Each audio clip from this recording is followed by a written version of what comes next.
Okay, let's look at downward facing dog. Now, this is probably the one pose that you feel comfortable in, and I'm so happy that you do. We're gonna try it with a wall today.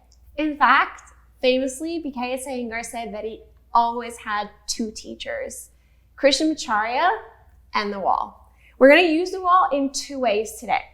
You're gonna bring your thumbs and index finger at the wall, about shoulder width apart. Walk your knees back, tuck your toes and lift your knees up.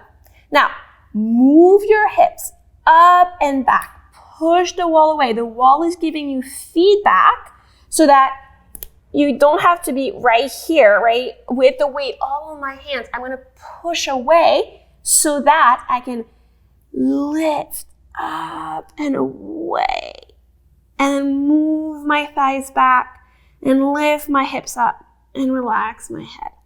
Notice the amount of length from the pinky side of my hand all the way up to my outer hips. I'm gonna take my knees down and come back. Do that a few times. Try to move the weight away from your hands and into space. Now, similarly, we're gonna use the wall for our feet. So you'll tuck your toes. I have molding here, so if, like me, you have a bit of an uneven surface, it's totally okay. It's gonna be fine. You want your heels at the wall though. Press your heels into the wall, walk your hands forward, and then lift up and back. And then I can arrange my heels to be up. I'm gonna bend your knees, press into your heels, and lift up. So now I get to put the weight into my heels, the length into my hips as the chest receives the stress. No. I get to put the weight between my hands and feet evenly so that my chest can receive the stretch.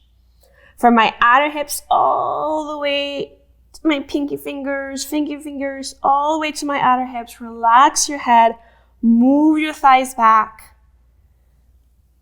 and then come back to your hands and knees. This version with the heels is very similar to the Navasana or boat pose that we saw earlier in one of the previous videos.